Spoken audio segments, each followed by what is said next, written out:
Oh, look at this angelic creation. Hey, what's up, Eat Squad? Today I'm going to show you how to make the best khichdi, India's ultimate comfort food. Loaded with protein, it's a simple, healthy, and absolutely delicious dish. Let's get it. In a hot pan here, I'm going to start off with some ghee. Once the ghee is melted and hot, I'm going to drop in our cumin seeds.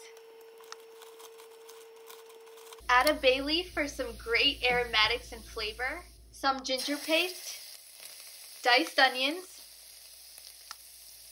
and green chilies. And give this a quick saute until the chilies blister and the onions start to sweat. To add a little spice to our khichdi, I'm going to start off with a little bit of turmeric, a little bit of salt, some black pepper, and a bit of hing or asafetida. If you want the exact measurements, check out the description box below. I'll write out a full-length recipe so you can make this delicious khichdi at home. And while you're down there, make sure you hit that like and subscribe button to keep seeing more delicious recipes. Once our spices have a chance to bloom, I'm going to add in rice that I've already washed and drained. To this, I'm going to add in equal parts of moong dal. Today I'm using whole green moong. You can of course use split yellow or green moong or even a combination of both.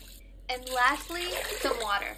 For 1 part rice and 1 part moong, I'm using 3 parts water, but you can use more if you want it a bit more runny. Give this a quick stir. You want to taste it here for salt and your seasoning.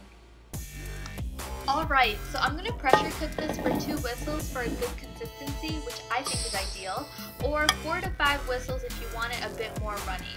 You can also cook this in an instant pot or just on the stove top for about 20 minutes on medium or until the rice is done. And I'm just going to let this cool, and there you have it, folks, khichdi.